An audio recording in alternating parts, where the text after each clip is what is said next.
The flight attendant's hands trembled as she unfolded the small piece of paper that had been slipped into her jacket pocket. Flight 447 from New York to London was cruising at 35,000 feet, and most passengers were settling into their overnight journey.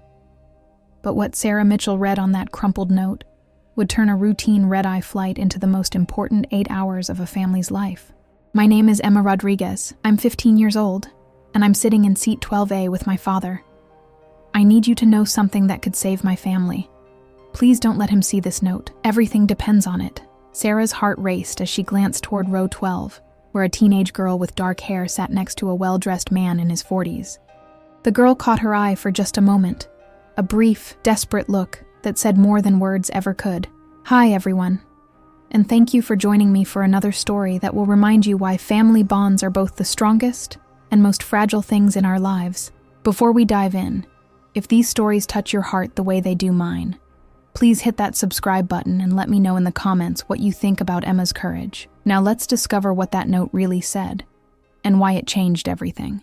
2 weeks earlier, in the affluent suburb of Westchester County, New York, the Rodriguez family appeared to have it all. Dr. Miguel Rodriguez was a respected cardiovascular surgeon at Mount Sinai Hospital, known for his precision in the operating room and his charitable work in underserved communities. His wife, Isabella, had been a successful marketing executive before dedicating herself to raising their daughter Emma and managing their beautiful colonial home. Emma was the kind of teenager that made other parents envious. Honor roll student, varsity volleyball player, fluent in 3 languages, and already being courted by Ivy League schools for early admission. To their neighbors, the Rodriguez family was the American dream personified, hard-working immigrants from Colombia who had built a life of success and stability. But behind the perfectly manicured lawn and the family photos that adorned Dr. Rodriguez's office walls, cracks had been forming for months. It started small, as these things often do. Isabella began experiencing severe headaches that wouldn't respond to medication. Then came the dizzy spells, the moments of confusion, the sudden mood changes that seemed to come from nowhere. At first, Miguel attributed it to stress. Emma was in her sophomore year, college preparations were beginning, and Isabella had always been a perfectionist who carried the weight of everyone's expectations. Maybe you should see someone, Miguel suggested one evening after Isabella had forgotten to pick up Emma from volleyball practice for the 3rd time that month. I don't need therapy, Miguel. I need my husband to stop looking at me like I'm broken. The tension in the house became palpable. Emma found herself walking on eggshells, watching her mother struggle with simple tasks that had once been second nature. Isabella would stare at grocery lists as if they were written in a foreign language, or stand in the middle of the kitchen, clearly trying to remember what she had come there to do. The call from Mount Sinai came on a Tuesday morning. Emma was in AP Chemistry, balancing equations on the whiteboard, when her father's number lit up on her phone. She didn't answer. It was rare for Miguel to call during school hours, but she felt a strange heaviness in her chest all day, as if something invisible was about to collapse. That evening, she found both her parents sitting in the living room. Her father's medical journals were scattered across the coffee table, pages dog-eared, notes scribbled in the margins. Her mother sat silently on the couch, tears running down her cheeks in slow, unbroken lines. "Mom? Dad, what's wrong?" Emma asked, her voice cracking. Miguel looked up, his eyes red-rimmed. For the first time, Emma saw fear in her father's expression. A fear that had nothing to do with the operating room or medical emergencies. "Em," he said softly, "we need to talk. Your mother is sick." The words tumbled out in fragments. Neurologist, MRI, early onset Alzheimer's, 42 years old. Emma heard them, but they seemed to float above her, detached, unreal. She focused on her mother's trembling hands, remembering how those same hands had once guided hers while they cooked arepas together in the kitchen, Isabella laughing as Emma spilled flour everywhere. Now those hands could barely fold the laundry without hesitation. "I'm not broken," Isabella said suddenly, her voice sharp. She turned to Miguel, eyes blazing through the tears. "Stop looking at me like I'm disappearing already." The room fell silent. Emma felt as though she was standing on the edge of a cliff, the ground beneath her family crumbling inch by inch. In the days that followed, the Rodriguez household shifted into a strange rhythm. Miguel buried himself in research, converting his office into what looked like a medical library. Isabella drifted between clarity and confusion, sometimes staring at a grocery list as though it were written in a foreign language. And Emma, bright, accomplished Emma, found herself walking on eggshells, trying to hold the pieces together. At night, she wrote in her journal, the words pouring out faster than she could think. What happens when the person who held the family together is the one who's slipping away? How do you fight something you can't even see? But beneath her fear, Emma noticed something else, her father's secrecy, quick phone calls behind closed doors, emails that vanished from the computer as soon as he stood up, papers locked in drawers that were never locked before. She didn't know what it meant yet, but she knew it meant something. It was after midnight when Emma crept into her father's office. The house was silent except for the ticking of the old clock on the wall. Her hands shook as she tried the desk drawer. It was locked. She bit her lip, searching the room, until she spotted the key tucked beneath a stack of medical journals. Her breath caught as the drawer slid open. Inside were papers, dozens of them. Documents with official seals, signatures in her father's precise handwriting. Flight reservations, legal forms. And at the bottom, a series of letters on the letterhead of a private facility in Switzerland. Emma's vision blurred with tears as she read. Words like permanent residency, discreet care, and long-term financial arrangement leapt off the page. This wasn't treatment. This wasn't hope. It was abandonment. Her father wasn't planning to take her mother to a research hospital. He was planning to hide her away in a luxury prison for the sick and inconvenient. Emma pressed a trembling hand to her mouth, trying not to sob. She remembered something her mother had told her years ago, after a hard day at school. Never let anyone take your voice, mija. Even when it's easier to stay quiet. Speak. And she pulled out her phone and began snapping photos of every document. Then she sat at her father's desk, opening her laptop with determination that felt far older than 15. Her first email draft to Aunt Carmen was too blunt. Dad wants to lock Mom away. She deleted it, starting again. The second was too long, filled with rambling fear. Delete. Finally, she wrote carefully, choosing every word as though her family's life depended on it. She explained what she'd found, attached the photos, and begged Carmen to investigate the facility. When she hit send, her hands were still trembling, but her heart felt steadier. Carmen's reply came within hours. Emma, I'm catching the next flight to New York. Don't let your parents leave the country until I get there. But the next morning, Emma woke to the sound of suitcases zipping in the hallway. Her father was already packing. Where are we going, Dad? She asked, trying to keep her voice calm. Your mother needs to see a specialist in London. We're leaving tonight, he said, not meeting her eyes. Emma's stomach twisted. Carmen was on her way to New York, but by the time she arrived, they would already be halfway across the Atlantic.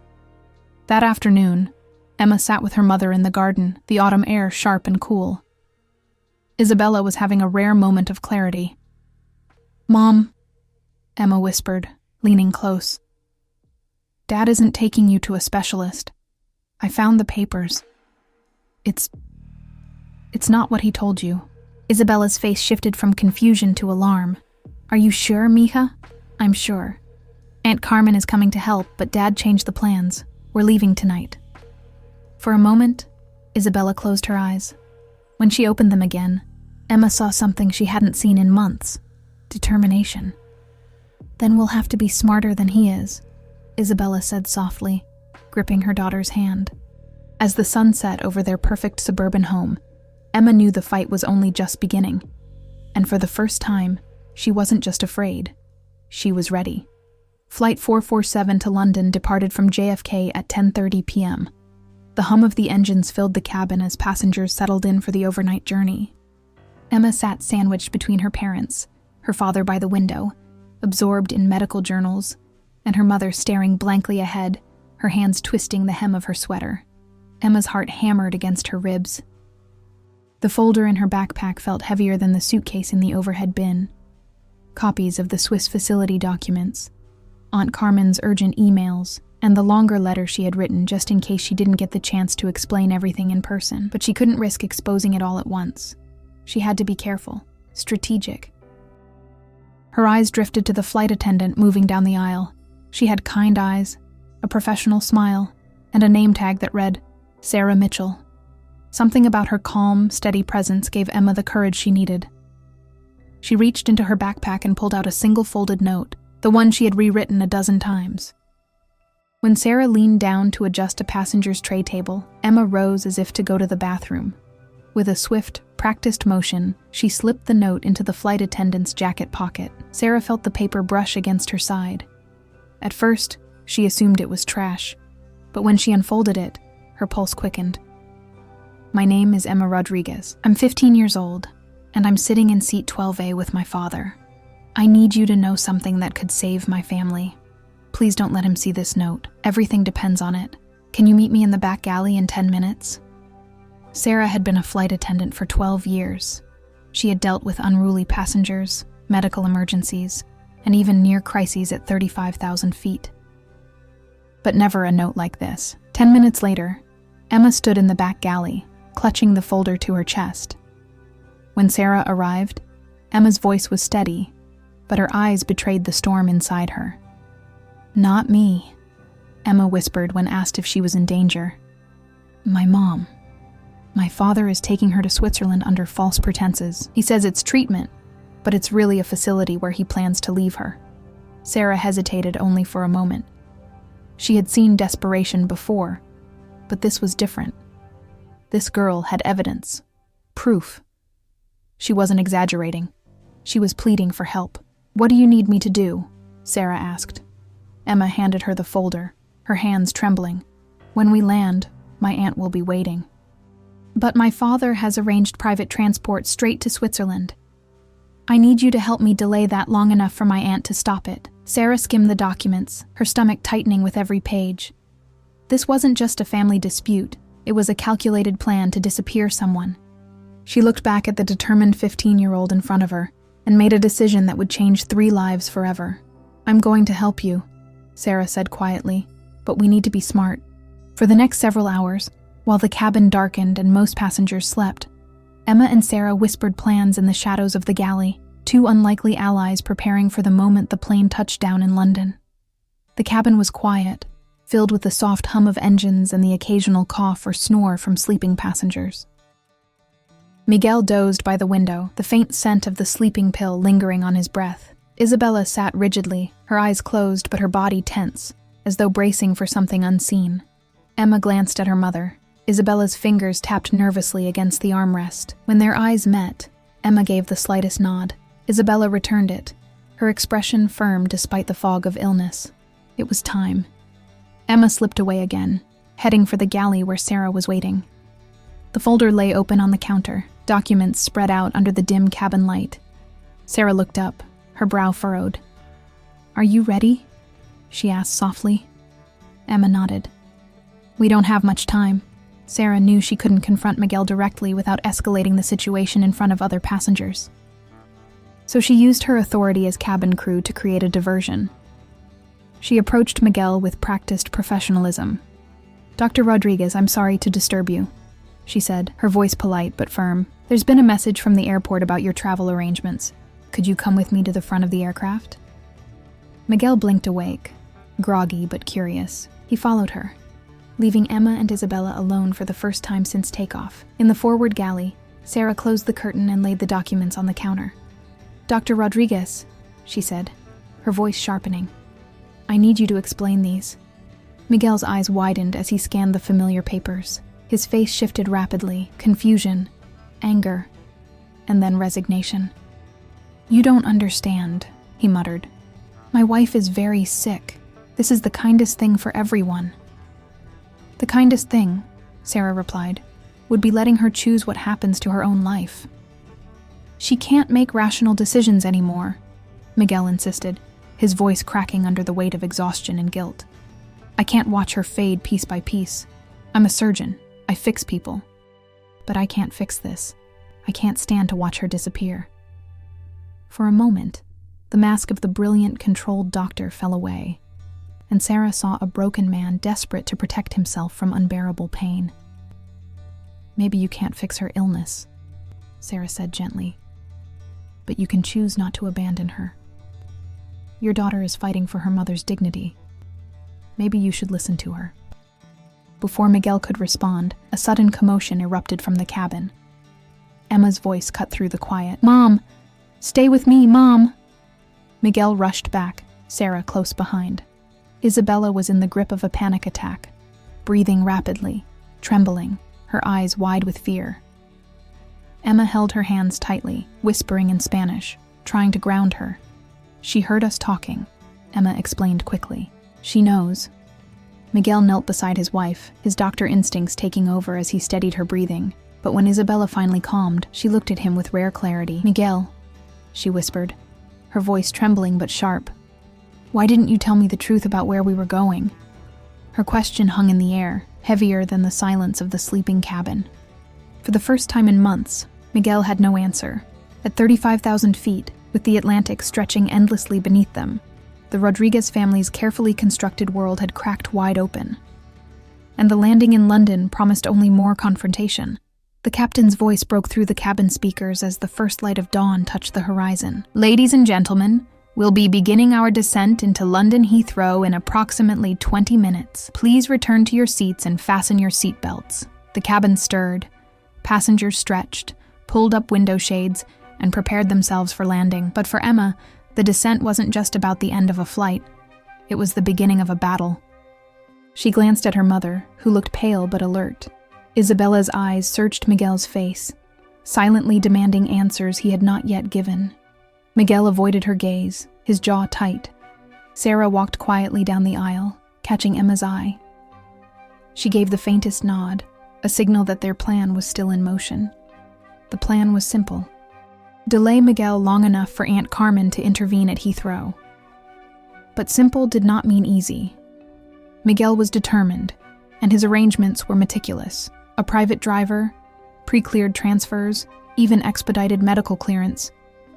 He thought of everything, except Emma. When the wheels touched down and the plane taxied to the gate, Emma's heart pounded. She clutched her mother's hand so tightly her knuckles turned white. Miguel rose quickly, retrieving their luggage from the overhead bin. His movements were sharp, urgent. "Come on, we need to move fast," he muttered. But Sarah was already in place. Standing near the exit door, she subtly slowed the disembarkation process, pretending to assist an elderly passenger with their bags. Every second counted. Miguel grew impatient. "We're going to miss our connection," he snapped. Emma seized the moment. She leaned close to her mother and whispered, "Don't let go of my hand, no matter what." As they stepped off the plane into the jet bridge, Emma's pulse raced. The corridor felt endless, a tunnel leading to either freedom or captivity. She scanned the crowd ahead, and then she saw her, Aunt Carmen, standing just beyond the security checkpoint, her face a mixture of fear and fierce determination. She held a sign with Emma's name on it, just as they had planned. Emma's throat tightened. Relief surged through her, but so did dread. Miguel saw her too. His expression hardened. "Carmen." He muttered under his breath, almost like a curse. He quickened his pace, pulling Isabella forward, but Isabella resisted. For the first time, she pulled her hand out of his grip. "No, Miguel," she said, her voice trembling but strong. "Not this time."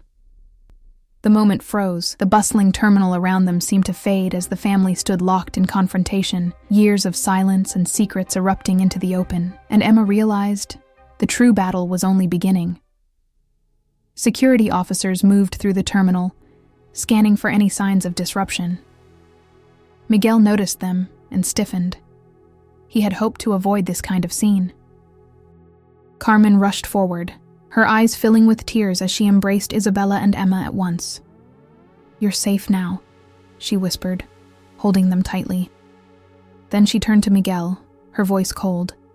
"You weren't going to give her a choice, were you?" Miguel's face flushed with anger and shame.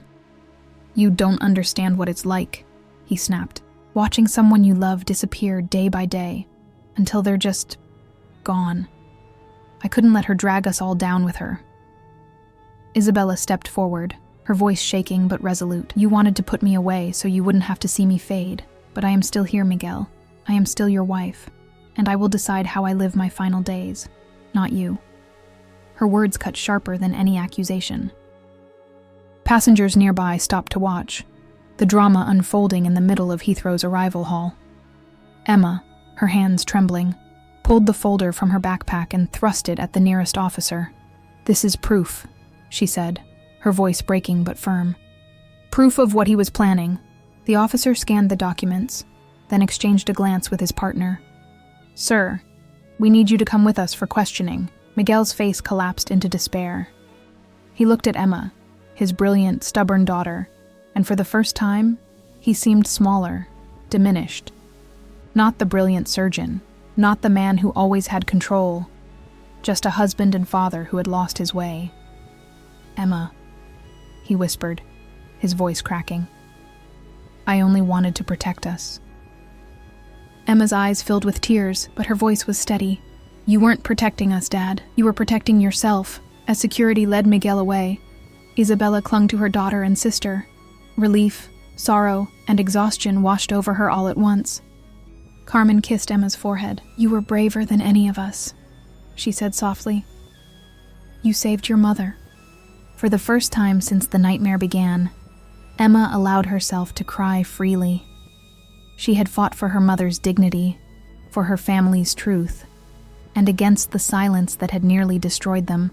As they stepped out of Heathrow into the cool London air, Emma lifted her face to the sky. The fight wasn't over. Her mother's illness still loomed, but the battle for her voice, her choice, had been won. The Rodriguez family had landed in London, but they were entering a new world, one where the truth could no longer be hidden, and where even in the face of loss, love and courage could rewrite destiny. The confrontation, truth, comes to light. For the remaining 4 hours of the flight, Sarah Mitchell became Emma's ally in ways that went far beyond her job description. She used the flight's communication system to send a message ahead to Heathrow Airport, alerting security to a potential family crisis that might require intervention. She also did something else. She woke up Dr. Miguel Rodriguez. "Dr. Rodriguez, I'm sorry to disturb you, but there's been a situation with your travel arrangements. Could you come with me to the front of the aircraft? There's been a communication from the airport." Miguel, groggy from the sleeping pill, followed Sarah forward, while Emma stayed with her mother. In the front galley, Sarah closed the curtain and turned to face him. "Dr. Rodriguez, I need to ask you about your travel plans in London. I'm sorry, but I don't see how that's your concern. It becomes my concern when a passenger hands me evidence that suggests another passenger might be in danger." Sarah showed him the documents. Miguel's face went through a series of expressions: surprise, anger, and finally, defeated recognition. "You don't understand. My wife is very sick. This is the kindest thing for everyone involved. The kindest thing would be letting her make her own choices about her care. She can't make rational choices anymore. The disease hasn't taken her ability to express her wishes. And even if it had, this isn't the kind of decision you make for someone without their knowledge." Miguel sank into one of the flight attendant seats. For the first time in months, his carefully maintained composure cracked. "I can't watch her disappear piece by piece. I'm a doctor. I'm supposed to fix things, but I can't fix this, and I can't bear to watch my brilliant, beautiful wife become a shadow of herself." Sarah sat down across from him. "Dr. Rodriguez, I understand that you're in pain, but your daughter is trying to save her mother from being abandoned. Don't you think Isabella deserves the chance to fight this with her family beside her?" The conversation was interrupted by a commotion from the main cabin. Emma's voice raised in alarm. Mom, stay with me." They rushed back to find Isabella in the midst of a panic attack, hyperventilating and disoriented. Emma was holding her mother's hands, speaking to her in soft Spanish, trying to calm her down. "She heard us talking," Emma explained. "She got scared about the facility." Miguel immediately went into doctor mode, checking Isabella's pulse, helping her regulate her breathing. But as Isabella began to calm down, she looked directly at her husband with clearer eyes than she had shown in weeks. "Miguel, why didn't you tell me the truth about where we were going?" The question hung in the air between them. And for a long moment, The only sound was the steady hum of the aircraft engines. When Flight 447 touched down at Heathrow Airport, Carmen Rodriguez was waiting in the terminal with a team from the British consulate and a medical ethics advocate. But she wasn't needed for the legal intervention they had all prepared for. During the last hour of the flight, Miguel had made a decision that surprised everyone, including himself. He canceled the arrangements with the Swiss facility and booked his family on a return flight to New York the following day. The conversation between Miguel and Isabella in those final moments over the Atlantic had been painful but necessary. Isabella, in one of her moments of clarity, had explained to her husband that she wasn't ready to give up, that she wanted to try every legitimate treatment available, and that she wanted to spend whatever time she had left surrounded by people who loved her. "I'm scared too, Miguel," she had said, holding his hand as Emma dozed between them. "But I'm more scared of being alone than I am of being sick." Miguel realized that in trying to protect his family from the pain of Isabella's illness, he had almost destroyed the very thing he was trying to preserve, their bond as a family. 3 months later, Isabella began participating in a clinical trial for a promising new Alzheimer's treatment at Johns Hopkins. The experimental therapy wouldn't cure her disease, but it had the potential to slow its progression significantly. Miguel took a sabbatical from his surgical practice to be her primary caregiver, and Emma started a support group at her school for teenagers dealing with family medical crises. Isabella still had bad days when she forgot words or became confused about simple tasks.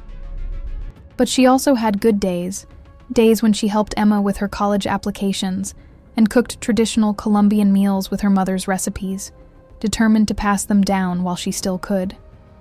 The family that had almost been torn apart by fear and pride was now stronger than ever. They faced Isabella's illness together, with honesty and love instead of denial and abandonment. Emma kept the note she had written on that flight, not the one she had given to Sarah Mitchell, but the longer letter she had prepared as backup. At the top, she had written, "Sometimes the bravest thing you can do is refuse to let the people you love disappear, even when they're sick, even when it's hard, even when you're just 15 years old." Sarah Mitchell received a letter from the Rodriguez family 6 months later, along with a photo of Isabella at Emma's school awards ceremony, where Emma had received recognition for her volunteer work with Alzheimer's advocacy organizations. In the photo, Isabella was smiling, not the confused, vacant smile of someone lost to disease, but the proud, radiant smile of a mother watching her daughter change the world. The letter simply said, "Thank you for helping us remember that family means never giving up on each other, even at 35,000 feet." The streets of London bustled with their usual rhythm. Black cabs rushing past, travelers wheeling suitcases, voices in dozens of languages echoing across Heathrow's exits. But for the Rodriguez family, time seemed to move differently. In the days following Miguel's detainment, the truth unraveled piece by piece. The Swiss facility confirmed his reservations. Documents revealed his plans in painful detail. Yet when questioned, Miguel never denied it. He admitted everything. "I couldn't watch her suffer anymore," he told investigators. His words sounded less like justification and more like confession. For Isabella, the betrayal cut deep. But so did the clarity it forced. She chose to stay in London with Carmen and Emma, rather than return to New York immediately. For the first time in months, she felt like her future was her own again, even if that future was uncertain. Emma carried both pride and scars. The world saw her as the girl who had slipped a note to a flight attendant and changed the course of her family forever. But beneath the headlines, she was still just 15. Tired, afraid, and aching for a sense of normalcy. She found comfort in Carmen's small London apartment, where laughter and warmth replaced the silence of secrets. Sarah Mitchell, the flight attendant who had risked her career to intervene, visited them once. She brought flowers for Isabella and a small silver pendant for Emma. "You reminded me why I do this job," she told the girl. "Sometimes keeping people safe means more than just turbulence or seatbelts." Emma never forgot her. As for Miguel, his fate was not prison, but separation.